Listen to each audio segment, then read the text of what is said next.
우리가 매일 내리는 선택이 정말 합리적일까요? 대부분의 사람들은 자신이 선택하는 이유를 직관적으로 이해한다고 생각해요.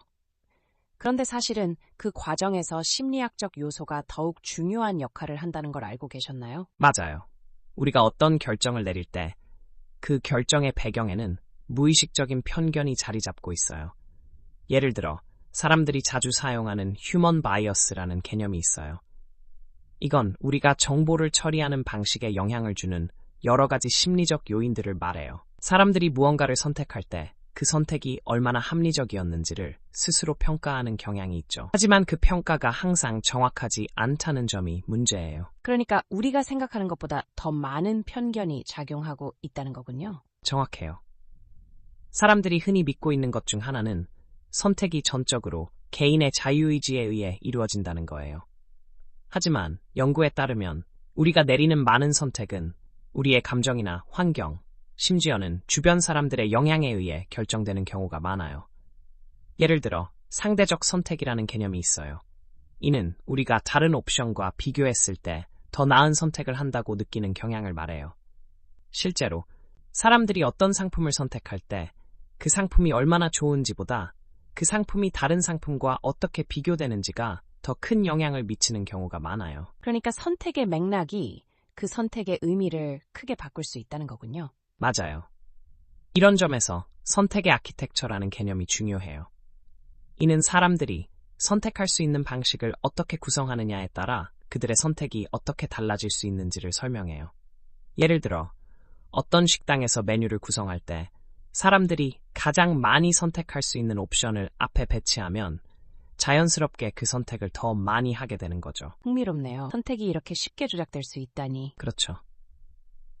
그리고 이걸 알면 자신의 선택을 다시 한번 돌아보게 되는 계기가 될 수 있어요. 우리가 어떤 선택을 할 때 그 선택이 정말로 나의 의지에서 비롯된 것인지 아니면 내가 인식하지 못한 편견이나 외부 요인에 의해 형성된 것인지 고민해보는 것이 중요하죠. 그럼 이런 무의식적인 편견이 어떻게 생기는 건가요? 좋은 질문이에요. 우리가 무의식적으로 편견을 가지게 되는 이유는 여러 가지 요인이 복합적으로 작용하기 때문이에요.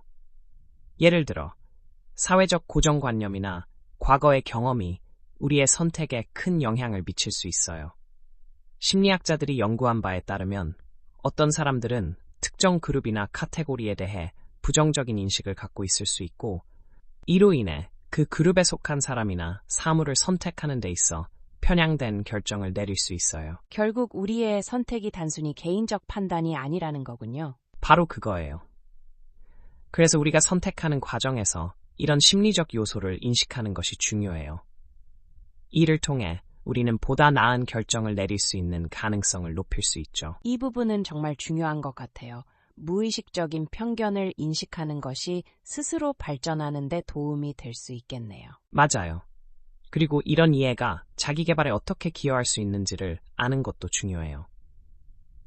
다음 단계로 넘어가서 구체적인 사례를 통해 더 깊이 파헤쳐 보도록 할까요? 그럼 이런 무의식적인 편견이 우리의 선택에 어떻게 작용하는지 구체적인 사례를 통해 더 깊이 살펴보면 좋겠어요. 좋습니다. 예를 들어 심리학자들이 진행한 유명한 실험 중 하나인 선택의 과부하에 대한 연구가 있습니다. 이 실험에서는 사람들이 선택할 수 있는 옵션이 너무 많으면 오히려 선택을 하지 않게 된다는 결과가 나왔어요. 즉, 선택의 폭이 넓을수록 사람들이 느끼는 압박감이 커져서 결국 아무것도 선택하지 않는 현상이 발생하는 거죠. 그러니까 선택지가 많을수록 오히려 혼란스러워진다는 말씀이군요. 맞아요. 그리고 이 실험에서 중요한 점은 사람들이 선택을 하지 않게 되면 후회나 불만족감이 더 커진다는 거예요. 다시 말해, 선택의 자유가 많은 것처럼 보이지만 실제로는 오히려 사람들을 더 불행하게 만들 수 있다는 거죠. 그럼 이런 현상은 일상에서도 자주 발생하나요? 물론이죠. 예를 들어 대형 마트에 가면 수백 가지의 잼이 진열되어 있는 경우가 있어요. 이럴 때 소비자들은 어떤 잼을 선택해야 할지 몰라서 결국 선택을 하지 않거나 선택하더라도 불만족스러운 경우가 많아요. 정말 흥미로운 관점이네요. 우리가 선택할 수 있는 옵션이 많을수록 더 어려워지다니. 그렇죠. 그리고 이런 현상은 다른 심리적 요인과도 연결될 수 있어요. 예를 들어 사회적 압력이라는 요소도 있습니다.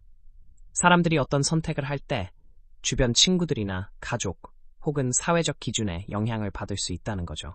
그러니까 주변 사람들이 선택한 것에 영향을 많이 받을 수 있다는 말씀이시군요. 맞아요.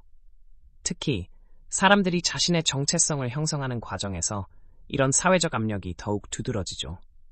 연구에 따르면 사람들이 특정 브랜드를 선택할 때 그 브랜드가 친구들 사이에서 인기가 많으면 더 긍정적으로 평가하는 경향이 있어요. 그럼 이런 사회적 압력이 우리의 선택에 얼마나 큰 영향을 미치는지 알 수 있겠네요. 맞습니다.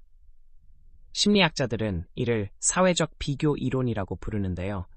이는 우리가 자신의 선택을 주변 사람들과 비교하면서 판단하게 된다는 거예요. 그래서 종종 자신이 진정으로 원하는 것이 무엇인지 잊어버리게 될 수도 있죠. 이런 식으로 우리는 무의식적으로 다른 사람들의 선택에 따라 결정하는 경우가 많군요. 정확해요. 그런 의미에서 우리의 선택 과정은 항상 주체적이지 않을 수 있어요. 그리고 이런 상황에서 제한된 선택의 개념도 중요한 역할을 해요. 제한된 선택이요? 어떤 의미인가요? 제한된 선택은 사람들이 선택할 수 있는 옵션의 수를 줄였을 때 더 나은 결정을 내릴 수 있다는 이론이에요.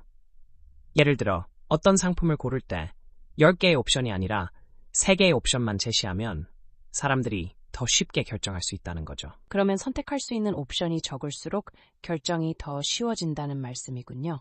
맞아요. 이런 관점은 마케팅이나 정책 설계에서도 많이 활용되고 있어요. 예를 들어 식당 메뉴에서 특정 요리를 추천하거나 할인된 상품을 강조하면 사람들이 선택하기가 훨씬 쉬워지는 거죠. 정말 유용한 정보네요. 이렇게 선택의 구조를 바꾸는 것만으로도 사람들의 선택이 크게 달라질 수 있겠어요. 그렇죠. 그리고 이러한 원리를 이해하면 우리가 선택하는 과정에서 좀 더 의식적으로 접근할 수 있게 돼요. 그런 점에서 선택의 아키텍처를 잘 활용하는 것이 매우 중요하죠. 이건 정말 실생활에서도 적용할 수 있는 내용이네요. 그렇습니다. 그리고 여기서 한 가지 더 흥미로운 점은 사람들이 선택을 할 때 감정적 요인도 큰 영향을 미친다는 거예요. 감정적 요인이 우리의 선택에 큰 영향을 미친다는 말씀을 하셨죠. 맞아요. 사람들이 선택을 할 때 감정이 작용하는 방식은 복잡해요. 예를 들어 어떤 브랜드나 상품에 대한 감정적 연결이 있으면 그 선택을 할 가능성이 높아지죠. 이는 감정적 결정이라고 할 수 있는데요. 감정이 우리에게 긍정적인 경험을 제공할 때 우리는 그 경험을 반복하고 싶어 하니까요. 그러니까 긍정적인 감정이 선택을 더 쉽게 만든다는 거군요. 정확해요. 반대로 부정적인 감정은 선택을 어렵게 만들거나 아예 선택을 하지 않게 할 수도 있어요. 심리학자들은 이를 부정적 편향이라고 부르는데 사람들은 부정적인 경험이나 감정을 회피하려는 경향이 강하거든요. 이건 정말 흥미로운 관점이네요. 우리가 선택을 할 때 감정이 얼마나 중요한 역할을 하는지 다시 생각해 보게 됩니다. 맞아요. 그래서 우리가 어떤 선택을 할 때 감정을 인식하고 관리하는 것이 중요해요. 특히 감정이 우리의 판단에 영향을 미칠 수 있다는 점을 이해하면 더 나은 결정을 내릴 수 있는 가능성이 커지죠. 그럼 감정을 관리하는 방법에는 어떤 것들이 있을까요? 여러 가지 방법이 있지만 첫 번째로는 감정을 인식하는 것이에요. 감정이 어떻게 우리 선택에 영향을 미치는지를 알고 그 감정의 원인을 파악하는 것이 중요하죠. 예를 들어 어떤 상품이 마음에 들지 않는 이유가 특정 감정 때문일 수 있어요. 감정을 인식하는 게 이렇게 중요한 일이군요. 그렇죠. 그리고 두 번째 방법은 감정을 조절하는 거예요. 심리적 기법이나 명상 같은 방법을 통해 감정을 관리하면 더 명확한 판단을 할 수 있게 돼요. 명상 같은 게 도움이 되겠군요. 맞아요. 명상을 통해 마음을 가라앉히고 선택할 때 감정의 영향을 줄일 수 있어요. 이런 기술들은 자기 개발에 큰 도움이 될 수 있죠. 그래서 행동 심리학을 이해하는 것이 자기 개발에 어떻게 기여할 수 있는지를 알게 되는군요. 맞아요. 우리가 선택하는 방식과 그 선택의 맥락을 이해함으로써 더 나은 결정을 내릴 수 있는 기회를 잡을 수 있어요. 결국 이는 개인의 성장과 변화로 이어질 수 있죠. 이런 과정이 우리에게 어떤 의미를 줄까요? 우리가 자신에 대해 더 깊이 이해하게 되고 그런 이해가 자기 개발의 초석이 되기 때문이에요. 선택의 배경을 알고 감정을 관리하는 것은 우리 삶의 질을 높이는 데 큰 도움이 됩니다. 정말 중요한 메시지네요. 우리가 선택하는 이유와 그 선택이 우리의 삶에 미치는 영향을 깊이 이해하는 것이 필요하군요. 맞습니다. 행동심리학이 제공하는 통찰을 통해 우리는 더 의식적인 선택을 할 수 있게 되고 이는 궁극적으로 우리의 삶을 변화시킬 수 있어요. 이 모든 게 결국 우리가 더 나은 사람으로 성장하는 데 기여할 수 있다는 거군요. 바로 그렇습니다. 행동심리학을 통해 우리의 선택을 이해하고 그 선택을 더 잘 활용하는 것이 중요하죠. 이 과정에서 우리는 자신의 결정에 더 책임감을 느끼게 되고 자신을 더 발전시킬 수 있는 기회를 가지게 됩니다. 정말 많은 생각을 하게 만드는 이야기였어요. 행동심리학이 이렇게나 깊은 의미를 갖고 있다는 점을 기억하면 좋겠습니다. 오늘의 대화가 많은 분들에게 도움이 되었으면 좋겠어요.